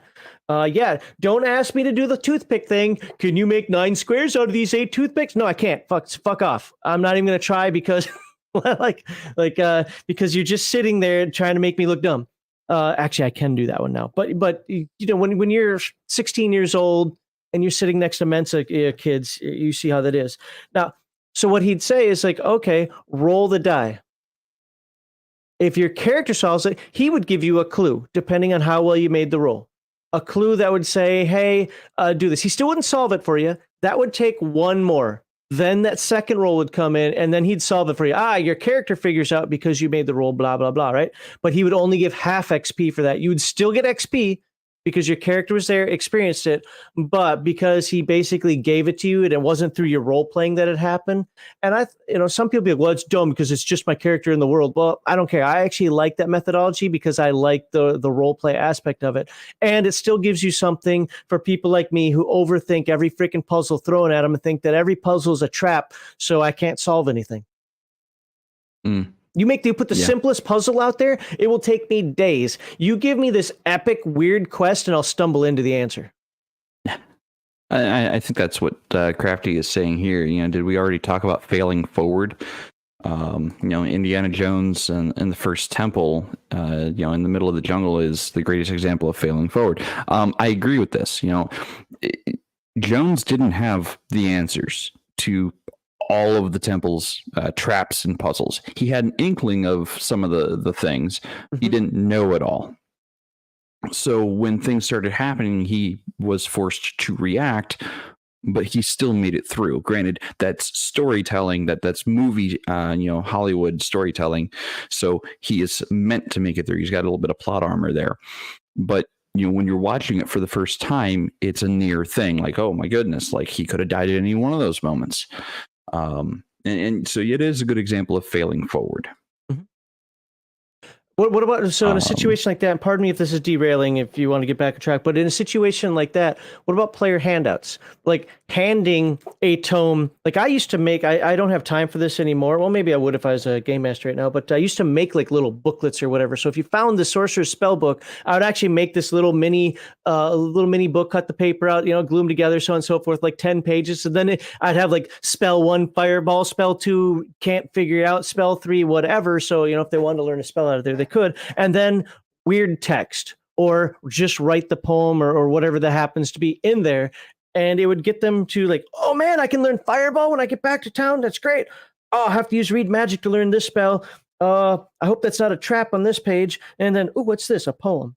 Or some sort of information that you can give to people. I used to like to do things like that. One is more immersive, but 2, then they have it in front of them and they can reference it whenever they want. If Shadow&Son's the person holding on to it, better ask Shadow&Son for it, because no, I'm not giving you 7 copies of it. If Jaide's holding on to it, well, then Jaide's got it. Well, maybe he's like, I sold it for money, buddy. Well, then guess what? You don't have your clues anymore. But I took a copy. There you go. So I can make more. Yeah, so I mean, and that's kind of what I did with the go for it. Yeah, I was muted. Didn't get in there fast enough. I absolutely love doing things like that. The handouts, that's one of the greatest skills a DM can have, is to find the time and the creativity to make those little handouts. The best of us, will really enhance the game vastly by doing that. And, if you don't have the time, I totally get that. I wish I did more of it myself, but it's, as a player, there's almost nothing better than to get one of those handouts that you get to take home and study in between the time you have off between sessions. Absolutely freaking love it. And that's kind of what so the thing I did with the puzzle or the riddle that I presented to the players was, it was all in text, so I just copied it and pasted it directly into the group chat for that evening, so that they could all read it at their own pace and work their way through it. And so it was kind of a handout, but it was digital. So I think this gets to the next thing. Not only do you not lock your clues or puzzle pieces behind a dice roll, you should also make it obvious for the character that it is meant for. Does a rogue know how to pick a lock? Yes. Is he going to be able to figure out that something awesome might be behind that lock? Yeah, sure, he can make that assumption. Can the fighter make that assumption? Well, yeah, possibly, but let's take it a step further. When you put a clue in place, like, oh, okay, so there's this murder scene, and the investigator notices ash out of place in the room. Like the ash isn't by the hearth, it is by instead the desk. Why is there ash over by the desk? The fighter's like, oh, hey, this is a murder scene. I have no idea what I'm doing here. But the investigator's like, oh, hey, so there's a bit of ash over here. It doesn't match the ash that's over there. What could this mean? Well, it means somebody was over here either smoking a stogie or a pipe, and they knocked some ash out. So that now I know that the person I'm looking for is a smoker of some kind. So the clue was obvious to the investigator, but not everybody else in the party. However, should you allow for multiple characters to glean the same or even different information based on their backgrounds about a clue? Absolutely. If the player figures it out, that just moves things along, and that's what we're kind of working at. Because not every player is playing themselves, and really shouldn't. I fall into this trap all the time. Trying to play characteristics, at least, of things I know, but you're going to have mismatched player and character sort of combos. The big jock wants to play the wizard, and the scrawny guy, he wants to play the fighter. Well, you can't say, well, you wouldn't know that without giving it away. You know what I mean? You then just ruined it because you just told them that they figured it out, but you wouldn't know that, which just makes you look kind of like a jerk by saying, yeah, you figured it out too easy because you're playing a character, because you know this as a player, and your character wouldn't. Give it to them, and then what I would do is say, but how do you know this? Give me a reason why you would be able to figure this out, and that's going to help them develop their character, make the story move along with a legitimate reason why the fighter figured it out, and give them the credit for it, because then you're going to punish people or get them into thinking that they can't figure something out because they're using real world knowledge that their character wouldn't have. And we all do that. It's almost impossible to not do that. So, pat them on the back, say good job, and maybe that will encourage them, to run something other than the traditional, hackneyed fighter or even magic user. Now they're putting some new thought into that character that will make them completely different than any other fighter or whatever they played. Anything to add to this, Max? Oh, yeah. I generally agree, Okay. but I have one big exception to that. So I generally agree. One of the things that we need to do is, and this is what I like about the OSR style games over, say, Pathfinder, D&D 3, and so forth, is that players solved issues. Didn't matter if your fighter had a 3 intelligence, it could absolutely solve the issue. Didn't matter that your wizard had an 18 intelligence. The attributes were there, but they just didn't matter like that. If you decided as the player I think this riddle means that, or I think this lock is this other thing, generally the dungeon master's like, okay, now could you pick it? No. You could identify it maybe, like, that lock looks like it's going to throw something at us. And the thief goes up there and says, you're right, it is. I'll try to pick it. So we need to get back to allowing players to be players and to express a capability in the game, even if the character doesn't necessarily have it, like Shadow was saying. However, there is a flip side to that. If your character is a intelligence 6 fighter and you're solving everything and not through common sense, you're a shit-ass role player. Okay, there is the aspect in there of role playing where if you've got the crappy intelligence, you are not going to be working on investing that gold. You're not going to be coming up with new engineering feats and so forth just because you can do it in real life. And that just comes down to you need to be a good player as well. That doesn't mean that player can never solve a clue. If you're so damn smart in real life and you're playing something that's so dumb in the game and you want to solve it, come up with an ingenious way as to why that person would solve it. The term I like to use is something I used growing up in Minnesota was farmers. We called it farmers' wits, farmers' intelligence, farmers' wisdom.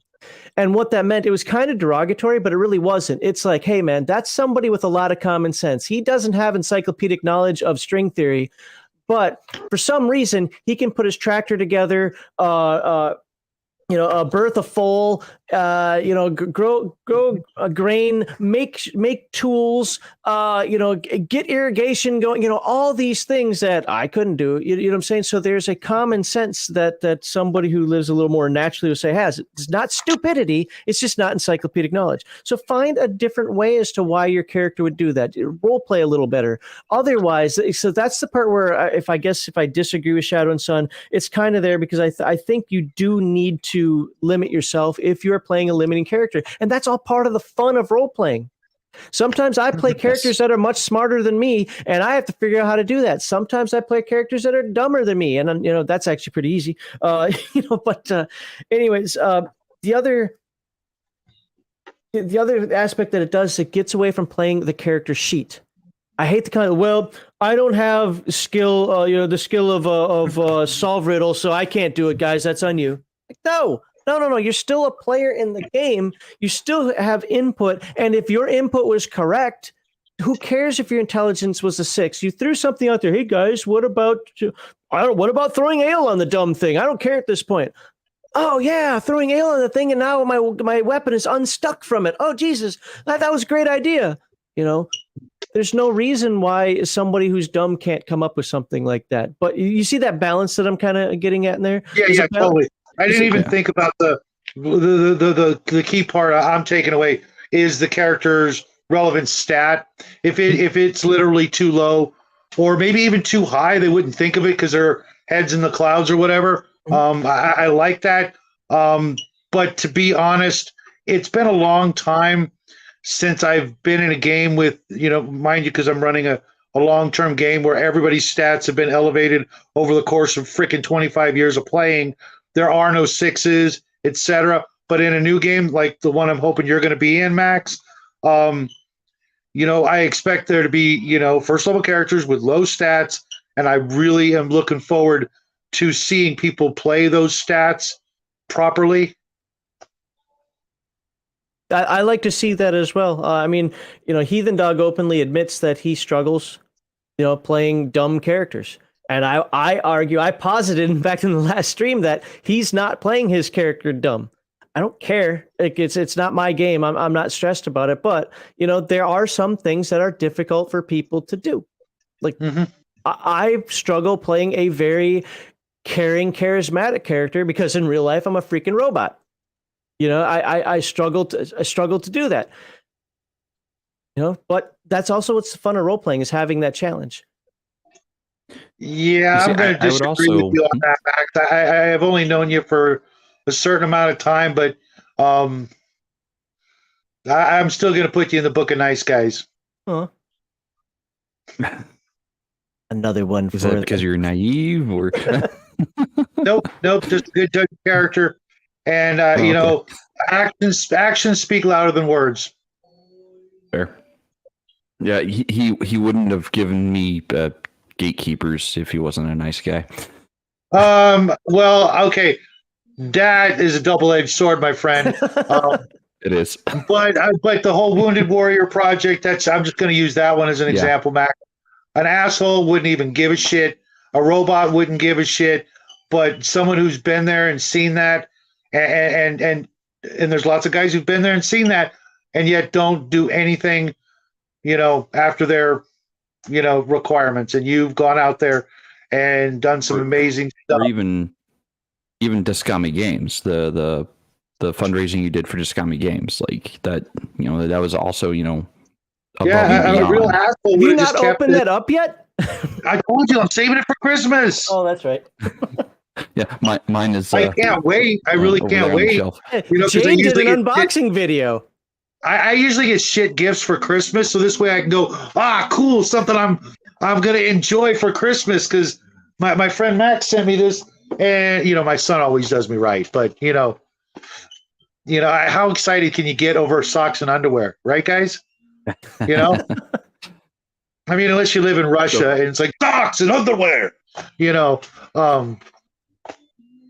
So my example of multiple characters being able to glean the same and or different information about something is this. There was a scene where the players had come up upon a rider who was in a really bad way, and the rider's girth strap for the horse, or the billet straps, had broken while he was riding, and it tumbled him to the ground. The guy was unconscious when they came onto the scene. So the paladin, who also, by the way, was a hobbyist leather worker, so they can maintain their own saddle, their own equipment, their own armor and such. Huh? Well, no, King Ching. But no, so they were a leathersmith or leather worker because they take care of the buckles on their armor. They take care of their own girth straps, the billets and the cinch. So they knew how to repair the equipment and how to maintain it. So when they looked at it, the paladin was looking at it and was like, "Hey, something ain't right with this. Like this ain't." this isn't just wear and tear. This is something more. Now, the cleric looked at it and be like, it looks like the girth strap just broke. Like, I don't know what you want me to say. I'm going to heal the guy and we're going to move on. And then when he took it to the rogue's like, yeah, you're right. This isn't a natural break. This is a slice. Because he went and inspected, and he's like, yeah, you can see where some kind of sharp thing cut it along the inside edge. You've been reading too much fold. Stormlight Archive. Yes, that is where. So that I did use this as a role play game. I did use it in a role play game, and the paladin actually did know or have knowledge of actual maintenance on saddles, because he actually used to do writing a lot. So the paladin was able to put together, and he hadn't even read Stormlight Archive, so he had no idea where it was from, which awesome. But so that example, the rogue looking at it, he's like, oh yeah, it's been cut on the inside of this fold. Like, it's clear to me that it's been cut. What do we want to do about this? But the cleric of the group's like, I have no idea what you guys are talking about. So both character types, the rogue and the paladin, were able to glean the same information, but slightly differently. The paladin knew something was wrong. The rogue knew what was wrong. That's cool. I mean, yeah, having party members able to mix their knowledges together to come to the conclusion, I think that's awesome. And by the way, just for folks out there, already comments, no, I taking things from movies and books and so forth. That's actually one of the things I'm kind of mad at Jaide, because that was one of the things I was going to use at some point, because I liked how that entire investigation worked. So good on you for beating me to that. I have to think of something new. You can still use it if none of your players watch. Right. So, but yeah, so we're at the last 9 minutes of the show for the evening. Does anyone have anything else about keeping the game moving that they'd like to express? Did I miss anything at the beginning that you guys talked about? You missed the combat portion. Well, I kind of mentioned what I do with combat there, where it's like I give people 10 seconds per. Again, it's not a tick-tock. There's no watch sitting out there unless somebody is just. At some point, I'm just like, I want to give you a chance to look at what's going on, to envision what's going on. If I'm not using an abstract map, if I'm using a full hex map, to give you an idea of what's happening. It is a game still, folks. It is still a game, and I get that. But it is also a role-playing game, so it's got to move, and it's got to at least feel. You don't want 6-hour combats, okay? Play a war game if you want that. Well, play a war game if you want that. And I mean, Pathfinder is more wargamey, so there you go.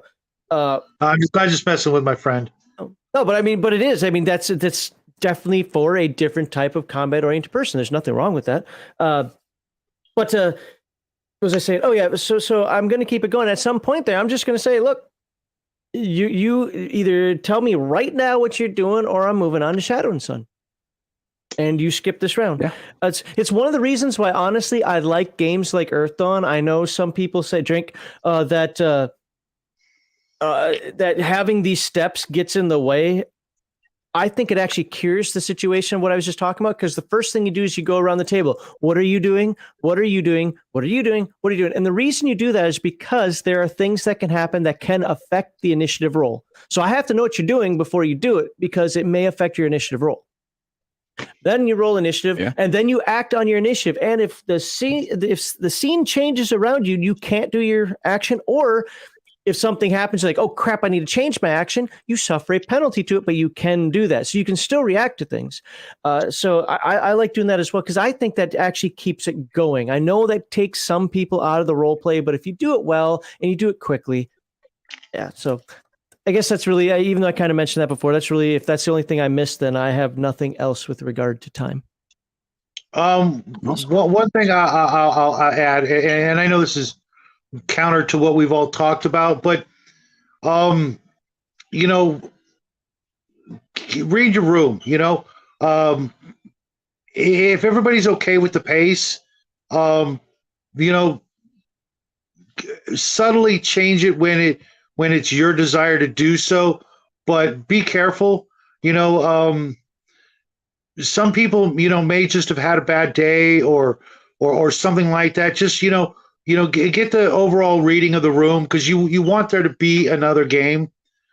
And I would hate to throw people off by thinking that they've got to have this breakneck pace at all times, because sometimes even the best stories have a slow part. Unless you're making an action movie, you can't be on fire the whole damn time. Just check with your players when they get there, and maybe tonight isn't the night for haste. Maybe tonight is the night that everybody would just like to kind of chill-ish, and not be feel like the dungeon master's cracking the whip because their story isn't moving at their pace. Because I tend to run sandboxy games, and if it takes 8 years to get to my final conclusion or whatever, I'm okay with that. I got 8 years out of a great game, hanging out with my friends, as opposed to a really good game, but then when we got to a certain point, everybody was just exhausted and wanted to move on to something else. So just read your room, and which reminds me that this is a two-way street. Right. Players have a role. They don't just show up and not know stuff. Know your damn character. You want to speed the game up? Don't play the wizard for the first time. Be on the third session. It's like, wait a minute, magic missile does what again? No. No, this is why I like older games that start you off with 1, maybe 4 spells, and that's it. I only have 4 spells. Great. You know what? You're going to learn them. And then as you get another spell, you're going to learn how to incorporate that. Slow leveling, learn your damn character. And the best way to learn it is through play. Slow leveling excels at it. Also, Dungeon Masters, know your session, know your encounters. I know some people are going to swear, but my random encounters are just rolled right then and there. Well, no.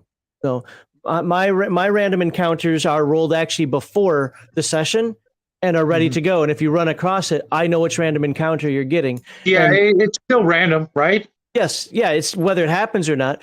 But so those things can help keep the game moving. Because one of the things that used to bug me, and I guess some of you might be okay with this, but it bugs me, is when the game master said, okay, we need to take a 20-minute break so I can read this encounter.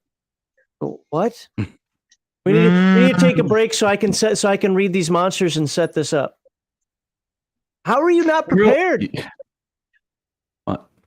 Like when I was running modules, specifically Wrath of the Righteous, it happened during the pandemic, so 2020, 2021, we had to move the game online. And I had already read all 6 parts of Wrath of the Righteous. I had already kind of had pre-knowledge of what was happening. I didn't memorize everything, but holy hell, was it just time. Like I dumped so much time into that game, putting all the maps, all the tokens, all the NPC character sheets or monster character sheets into that system. Here was the trade-off though. Like I spent probably 400 hours prepping Wrath of the Righteous, not playing it, prepping it. And that game lasted 2 years. But here's where the payoff was. Once I had everything in, I didn't have to do any of the prep work ever again. I already knew all the treasure. I knew all the experience points. I knew all the different things that they could earn. I knew all the monsters that they were going to fight. They were already all pre-programmed in. All they had to do was play. All I had to do was run it. And actually, that gave me the ability to role play back, not just run. Oh, well, this is a monster. It does this. It does this. It does that. No, I was actually able to fully role play because I had already done all the prep work ahead of time, and all the stuff was there. Didn't have to look in books. Didn't have to look up anything. Didn't have to look up spells because, again, Roll20 just had all of the information there for me because I put in all the work ahead of time. So Dungeon Masters, you want to speed your game up, do the prep work. Put in the time to do the prep work and know your stuff before it becomes game day. Yeah, because no matter what any DM says, how good they are at improvising, know your shit before you even use the word improvise, because you have to know it to improvise it. Improvising is fine. And Scott Clark, who's often in the chat now, he will do a lot of improvising. And don't get me wrong, I've been at his table. He is great. He is an amazing game master. Like I would put him at top tier level game master for all the games that I've played in and been at. But he knows his stuff. It's not just that he is improvising off the cuff constantly. He knows the monsters he wants to use. He knows what's going to happen and in the areas we're going to. He has an idea. He doesn't have it fully written out, detailed, like the block text. No, he does all of the interactions off the cuff. But he has the monsters kind of pre-planned. He knows where the game is going. And because of that, he's able to facilitate the game in a continuous manner. Even though to us, we didn't know he didn't plan for X, Y, and Z. We went X, Y, Z. He had planned for A, B, C. Mm-hmm. But he knows enough about the game to just roll with it. So. I think this has been a fairly decent discussion. Real quick, can I say one little thing? Yes. Crafty put in that comment, better hope you get read magic.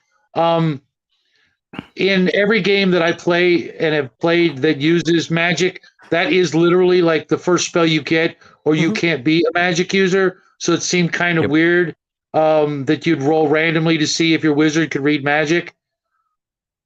I don't know. That's So I know there are some games that don't give you all cantrips as for say wizards, they don't give you all the cantrips up front. I know that sorcerers have to pick their cantrips, and some sorcerers never pick read magic because they're spontaneous casters. They don't have to worry about reading magic. They just are magic. They do magic. If I remember correctly, second edition was you automatically know read magic, detect magic, and 1d4 other spells. Yeah. Yep. But I know there's is it rule cyclopedia, or is it one of them says you start the game with literally one spell? So, but you can always read your own magic. So, I mean, read magic is learning the magic of somebody else. So, anywho, right. In 3.5, sorcerers did not have to ever take read magic. They just instinctively knew magic. That's because they know magic. They don't study magic. They don't read the magic. They don't prepare magic. They just instinctively know the magic. And that was the reason for them not always having to have read magic. They just knew it. Now, did having read magic make them a better character? Yes, because they could actually, look at a wizard's spell book and be like, "Oh yeah, I understand all this stuff. It's a bit difficult, but I can get through it." Okay, just curious because that was making no sense to me whatsoever.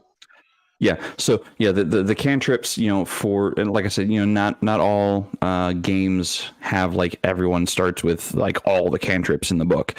Some games will start them with, you only know X number of cantrips or 0 level spells.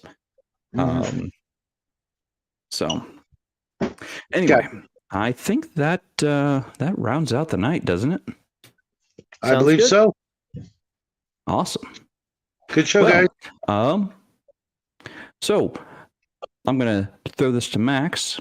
Tell us a little bit about your channel and what you've got going on for the week. All right. Well, Legion of Myth. I probably should have put that in the name because I'm not on my own channel today. But you can come by Legion of Myth. We have live streams twice a week. Talk about tabletop RPG hobby. We're covering games. We're going into 2023, so I can't say it's year of Palladium books anymore. But talking about that, this weekend, this Sunday, we have the final Palladium books year in review. We're going to look back, or Heathen Dog's going to look back at things that we talked about, starting with mechanoids, going all the way through riffs, what we liked, what we didn't like, what we learned, what we didn't learn, et cetera, yada, yada. We're going to have a good time with that. And just as a reminder for folks, right now, if you like Palladium books, there are two bundles of holding out there for different Palladium books. Riffs. I think they're all riffs, by the way. That's I don't know, it's like 30 books or something if you get both of them. So check that out. Bundle of Holding has got 2 different offers for Palladium books. Check that out. Are those PDFs? Yeah. It's a bundle of holding, yeah. Okay, I'm not familiar with it. Okay. What about you, Shadow? What do you got going? Still trying to get those last 10 subs so we can have our 500 sub giveaway where Emperor's Choice and Archon Studios have blessed us with a crap ton of prizes to give away when we hit that 500 subs. And we're probably going to do it the day after Christmas, a live stream where you got to show up and watch the giveaway rules video. So you don't get disappointed when you get there. But it's about 10 days, 10 subs. We should hit it, no problem. Otherwise, we're just a father and son channel where we do crafts, painting, game reviews, little snippets of our life every once in a while. Just like everybody says, a good wholesome family channel about role playing games, board games, war games. Just every aspect of the hobby. I'm trying to teach to my son, so the next generation will be as good as at least the generation we all come from when it comes to gaming. Other stuff, I don't know. Okay. All right, and with that, my name is Jaide, and this is the Tavern, my tabletop tavern, anyway. I thank you for watching this evening with us, and thank you to chat for all of your participation. If I can speak today, I'm having a lot of trouble today. Sorry. So I want to thank you, chat, for sticking around. It's been a great evening, and I will have all the links to the channels for Shadow and Max in the link below. If you want to join the conversation and consider joining the Discord, where you can suggest topics for future dates. We actually do a roundtable discussion, which is coming up this weekend on Sunday, where all of the masters of the game in our Discord and Gatekeepers can discuss upcoming topics for the next month. And then during that time, we kind of put together the schedule for the month going forward. So this has been Gatekeepers. Have a great night, everyone. And don't forget to subscribe.